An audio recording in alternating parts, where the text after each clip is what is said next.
In 1985, David Bloom, who was in the middle, or yeah, in the middle of just starting an eight article contract with New York Magazine, took on a project that involved him hanging out with Emilio Estevez. Emilio Estevez is obviously a household name. A lot of people know who he is, and especially back in 1985, people knew who Emilio Estevez is. Who Emilio Estevez is people still know about him. But David Bloom took on the project of writing a article based on the time he spent, very little time, with Emilio Estevez, in which became a opinionated piece where he came up with the term Brat Pack in relation to describing a group of um, young, fresh, very popular actors of the time. Um, this was not looked at as something that, and this is something that I was not aware of, but at the time, the actors involved that were kind of coined into this terminology um, didn't really view the moniker with any kind of positivity. The word brat back in the day has a connotation um, that is negative. So when that happened, when New York Magazine published that article by David Bloom in 1985, it changed the trajectory of a number of people's lives. Um, and it really just, I was not aware because of how young I am compared to them. I was not aware that it had such a impact on their lives. I mean, today, if you're not a part of the Brat Pack, you revere, like, if you're into those movies, of course, you revere the Brat Pack as something that is positive. They've had a positive impact on your life growing up, like they have for me, watching The Breakfast Club, Pretty in Pink, 16 Candles, St. Elmo's Fire, all those movies in particular, mostly like I named three huge movies done by the Brat Pack, and in particular always starred Molly Ringwald. It's kind of in pop culture referred to as the Molly Ringwald trilogy. Molly Ringwald is a part of the Brat Pack, considered to be part of the Brat Pack.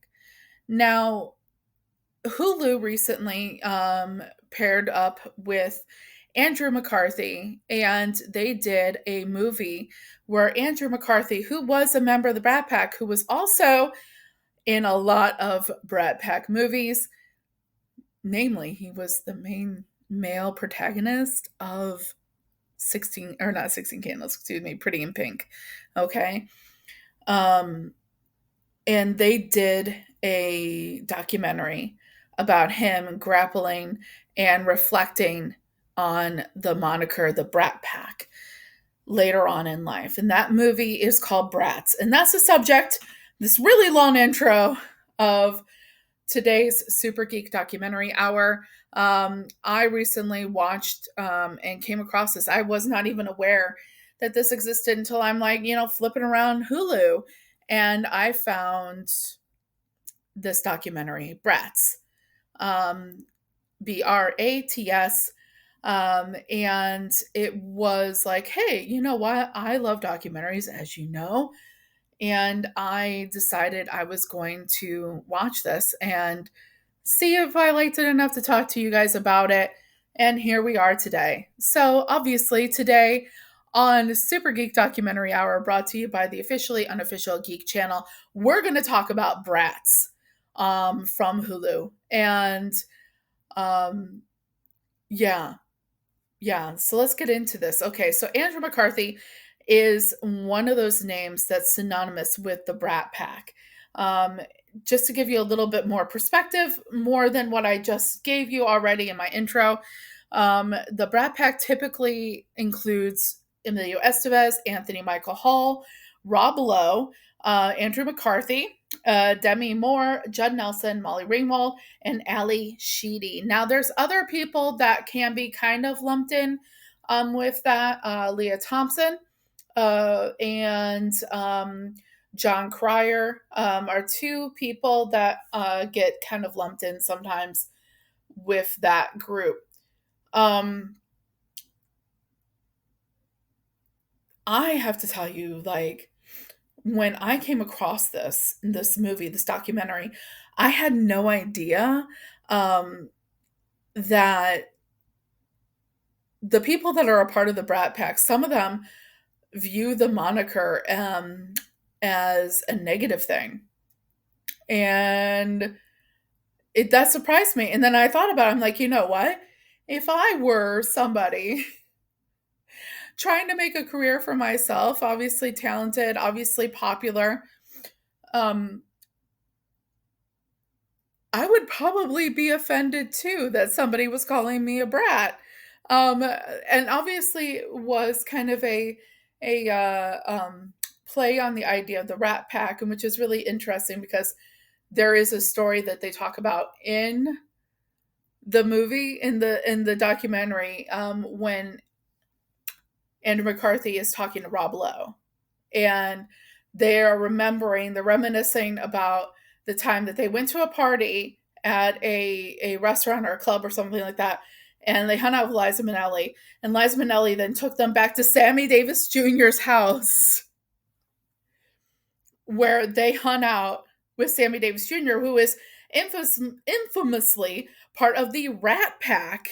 Okay, so that was interesting little tidbit that I mean, you got to watch the movie and find out like how they feel about all that, and how crazy it is that they were hanging out, and they were hanging out with Liza Minnelli, and Liza Minnelli's like, let's go to Sammy's house, and they go to Sammy Davis Jr.'s house. Like, wow, okay, so there's that. Okay, um, and then you get this whole idea that um, okay, let's get down to the basics of what Brats is. Brats is basically a movie where Andrew McCarthy is grappling with this later in life, and how it affected his career after it happened.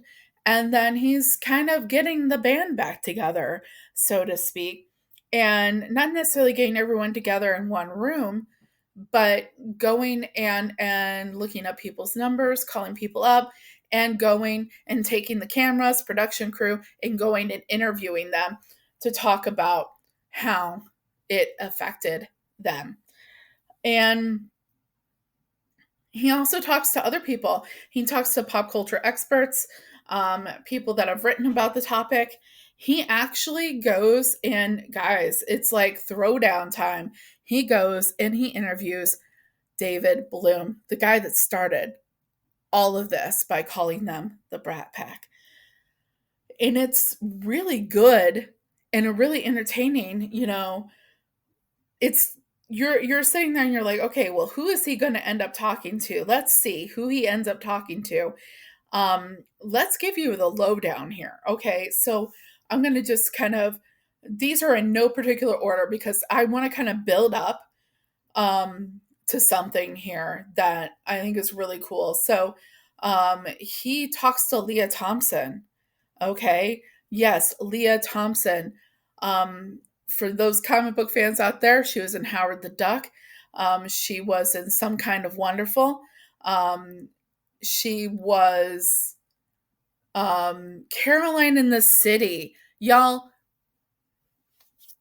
I need to know in the comments if you're watching this and you ever watched Caroline in the City, because Caroline in the City was, I loved that fucking sitcom. I loved Caroline in the City. A while back, it was on Paramount, the Paramount app, and I watched like some of the episodes, and to me, I still was like, "Oh my god, this is still really freaking funny." Okay? I loved Caroline in the City. I would probably still watch that now. I'm going to have to, when I'm done here, go and see if it's still streaming anywhere and maybe watch a few episodes of Caroline in the City because I watched that weekly. Yeah, Leah Thompson, Back to the Future. What, how am I talking about Leah Thompson? And the last thing I say is Back to the Future. How? How am I talking about Leah Thompson? The last thing I say is Back to the Future. Okay, because I mentioned Howard the Duck. I mentioned Caroline the City. I mentioned Some Kind of Wonderful. And now I'm mentioning Back to the Future last.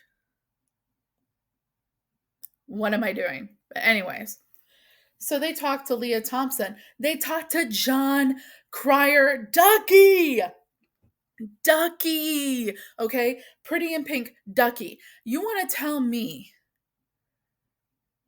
if you were to look at me and be like, okay, Carrie, what characters in these 80s movies do you relate to the most? And I'm going to tell you, okay, it's Ducky, it's Allison. Okay, so Ducky from Pretty in Pink, Allison from The Breakfast Club, and Bender from The Breakfast Club, okay?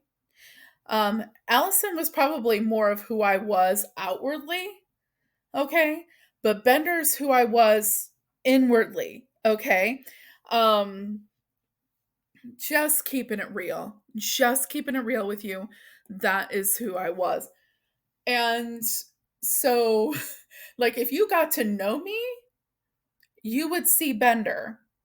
You would probably still see Allison, Ali Sheedy's character from The Breakfast Club, but you definitely saw, if you got to know me, you would see Bender. I'm just keeping it real, okay? I'm just keeping it real. But so okay, so we got Leah Thompson. You got John Cryer. Fucking Ducky, man. Yes. Ducky is Ducky. Just just Ducky is Ducky. There is no other way to put Ducky is Ducky. That moment in Pretty in Pink where he overhears James Spader's character tell Blaine that Molly Ringwald's character is and never will be anything. She is nada. And he hears that and he just goes and he like pounds into him. It does not matter that Ducky like bit off more than he could chew in that fight. I'm going to be real with you. All that matters is that she was being his girl. His girl was being. No, you do not. That girl has more class than you ever will have, Mr. James Spader in Pretty in Pink, okay?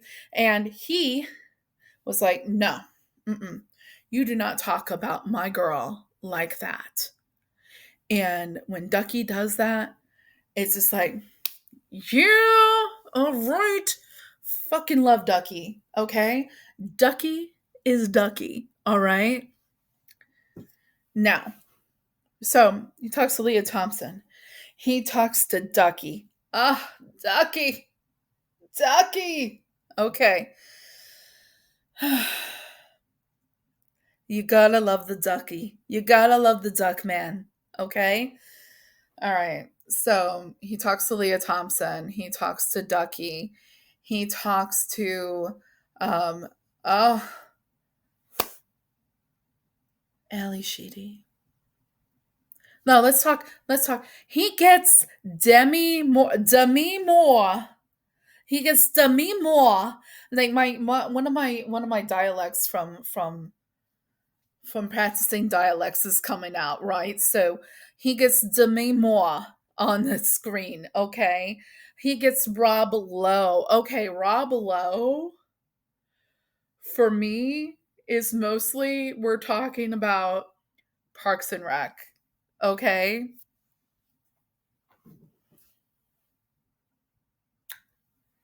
For me, Rob Lowe is all Parks and Rec. Okay, I'm just gonna keep it real with you. So he gets Rob Lowe. He talks to Demi Moore, and Ali Sheedy. Ali Sheedy. Remember, I said earlier in this video, her character Allison, Breakfast Club.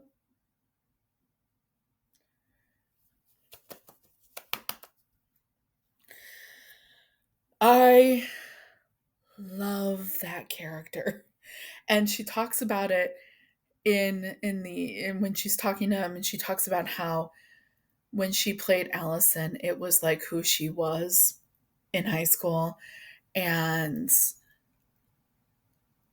the introverted, awkward person that is an idealist, and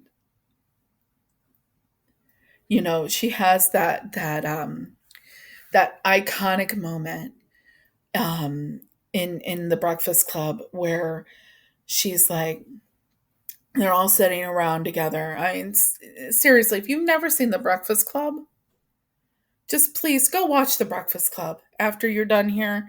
The Breakfast Club, Pretty in Pink, 16 Candles, watch them all, report back, okay? But in that moment where they're all sitting around in a circle and she says, "It's inevitable. When you grow up, your heart dies." And Bender's like, "Who cares?" And she's just like, "I care." That will live with me, I think, probably all my life, because I I love that character. Um, Other geeks might recognize her as Stephanie from Short Circuit, guys. Short Circuit, Ali Sheedy. Okay, Stephanie. Need input. Okay. Number 5 is alive. Oh my God, Short Circuit. Shit. Short Circuit. Okay. Um, so before I get to one of my favorite moments that I just went squee about when I saw it, and it happens early on in the film. It's like the first one he goes to, um, but like I remember just sitting there like, oh my God, okay. Um, but let's talk about some of the people that were not there. He did talk to, I think he left a message with Anthony Michael Hall.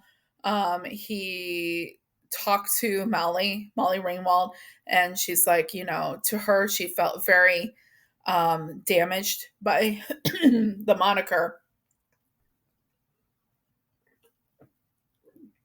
Mm. She felt very damaged by the moniker. So she's just like, her viewpoint is like, she would think about it, but she wanted to just kind of move forward. In which, they're like, yeah, we got to respect that and everything like that. And Molly Ringwald has kind of come back and done like more stuff as an adult. Um, for instance, there is a trio of films that if you are into coming of age films, and I might have to do kind of a thing on comfort shows, just for like, because I did a genre episode with true crime, but I might have to do a genre episode of like coming of age movies, um, YA type stuff. I'm talking so much and it's so dry in here. It's a trio of movies on Netflix called, it's the Kissing Booth movies. She plays a mom, and it's so fun to see Molly Ringwald do things like that. She's a mother of teenagers. And she's also the mother in that TV show, Secret Lives of American Teenager or something like that. Yeah, she's also a mom in that. Um, what else has she done? She's done other stuff, But yeah. So she doesn't want to do it. He has the worst time getting hold of Judd Nelson. Judd Nelson is kind of just off doing his thing, kind of off the grid. And to me, Judd Nelson is another one of those ones that if he talked to Judd Nelson, I would have probably cried because Judd Nelson, Ali Sheedy, like I'm sitting there, Ducky is there talking about the experience of being, John Cryer is there talking about the experience of being Ducky, and then you get Ali Sheedy talking about, being being Allison, and then you get, if you were to have gotten John Bender talking, like Judd Nelson talking about being John Bender,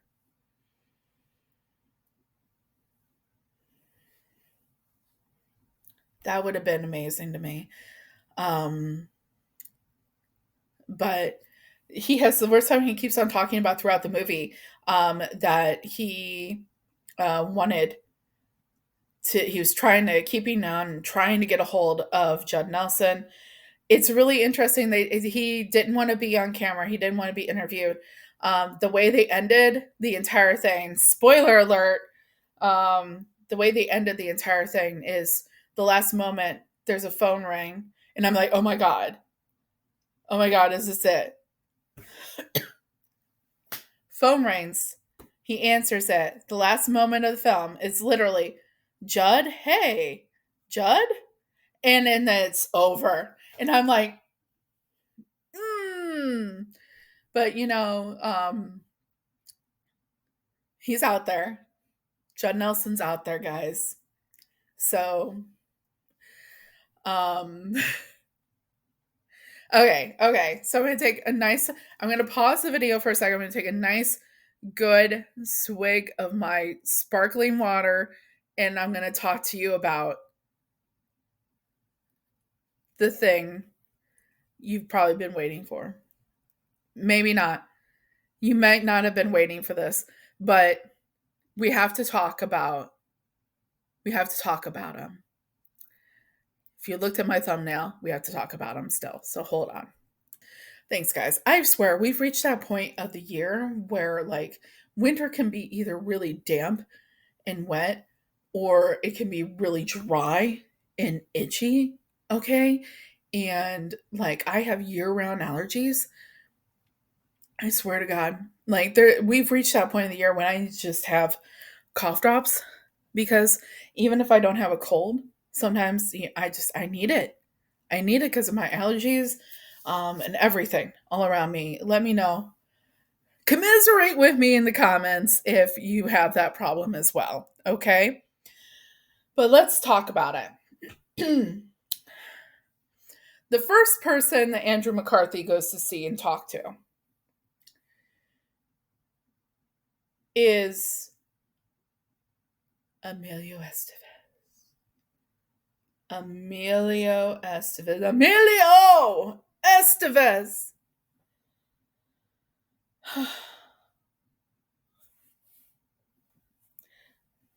Okay, so guys, Emilio Estevez is really where this whole thing starts.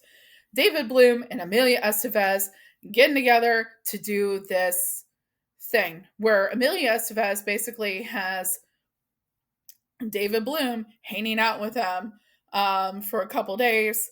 And that's where all of this article comes from, right? That originally, called them the Brat Pack. So he has probably one of the biggest impacts because he is the catalyst that got all this going, all right? So when that happened, he definitely was one of those people that hated the moniker. And he's the first person Andrew McCarthy talks to for that reason. And guys, so if you know anything about Emilio Estevez, maybe I'm telling you something you don't know, because I got to tell you, if you don't know, I'm going to tell you right now. If you do know, we're just reviewing. We're just reviewing between the two of us, all of us reviewing. Okay. Emilio Estevez comes from a very famous family.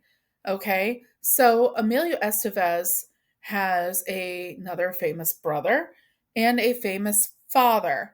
Emilio Estevez is the brother of Charlie Sheen. We won't go there right now. Charlie Sheen. And his father is Martin Sheen. Okay? He is. He is. So a long time ago, Martin Sheen decided his actual name is Estevez. His birth name is Martin Estevez. Um, I don't know if it's necessarily his birth name, but his name is Martin Estevez. Okay, and he started using the name Martin Sheen to break into Hollywood. Charlie Sheen, his son, took on the name as well, but Emilio Estevez kept his own last name. Now, throughout his youth, you could see that Emilio Estevez really kind of looked like Martin Sheen a bit. Okay. Um, Charlie Sheen, not so much. But Emilio Estevez definitely looks like Martin Sheen. And it's throughout his youth that you would see it a little bit. A little bit. I gotta tell you guys, oh my god. Oh my god. Emilio Estevez is really coming into his Martin Sheen era. Okay. He really, like, looking at him, I see President Bartlett. Okay. West Wing, y'all know. If you know, you know. And if you don't know, go find out. Okay. I believe The West Wing, the entire series, is on HBO Max. Martin Sheen, chef's kiss as President Bartlett. Okay. Also, last night, I watched The American President, where Martin Sheen is in there with Michael Douglas. Yeah, if you know, you know. Again, that one is on Peacock. Okay, just throwing it out there. The American President, starring Michael Douglas, Annette Bening, and Martin Sheen, is on Peacock right now. Thank you very much. But Emilio Estevez looks so much like Martin Sheen now. I'm going to tell you, it's uncanny. It's uncanny. It's like uncanny. Okay? It really is. It's crazy how much he looks like Martin Sheen now, okay? I'm just going to keep it real with y'all. He looks like Martin Sheen, like, completely now. So that was really great. And it's really interesting to kind of see specifically starting there. I thought it could have been like really great. Like they could have started there, they could have ended there. Um, I kind of like how they did this, where it was like, we're going to start right here at ground zero and we're going to go. I would have liked to have seen a little, what might have been interesting would have been um, some of the other interviews he did. Um, it would have been really cool to have seen a lot of I probably would have stuck around a little bit more, a little bit longer watching it to get a little bit more of him, Andrew McCarthy, kind of hammering it home, how he felt about it versus after doing it, like how he reacts to the idea of the moniker now. They kind of dipped their toe in that a bit, where it was like, this is kind of how I'm feeling now. They kind of just, they did it a little bit.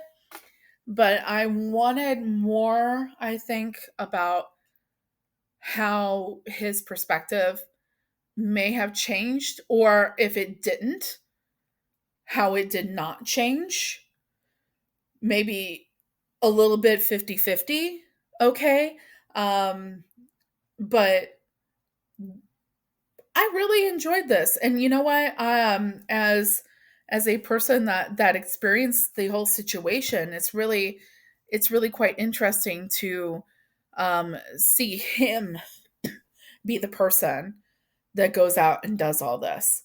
And it's really great. I enjoyed very much watching this documentary. I know that a lot of times my reviews, especially when it comes to this, because it's stuff that I've curated for myself, seems like I very rarely,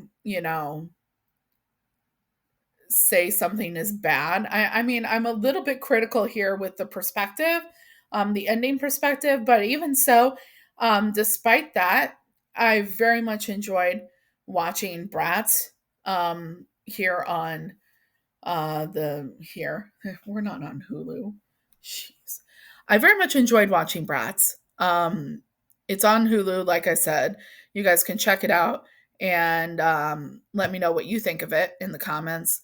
Tell me another thing for the comments. Hey, we haven't had a lot of comments lately, so you guys are watching.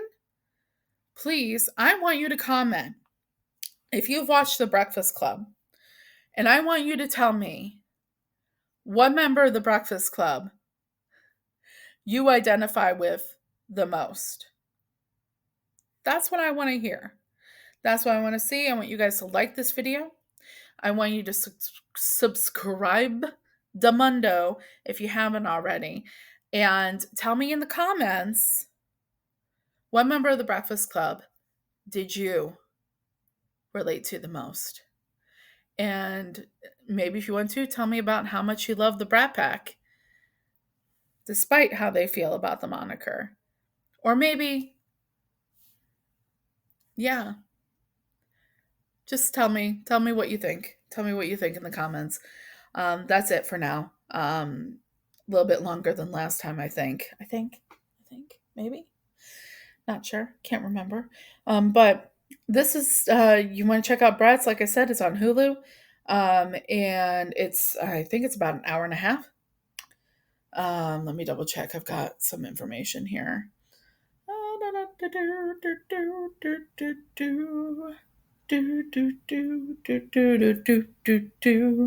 It's about an hour and a half. It's an hour and 32 minutes.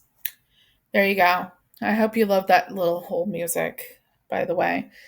So yeah. I guess that means we're done for today for the Super Geek Documentary Hour here on Officially Unofficial Geek Channel. My name is Carrie. I'm the OUG. And until next time, keep your eyes and ears open. If you see something, say something. And remember, the complacent never make a difference. So go out there and make a difference. Until next time, I'll be seeing ya. Bye-bye.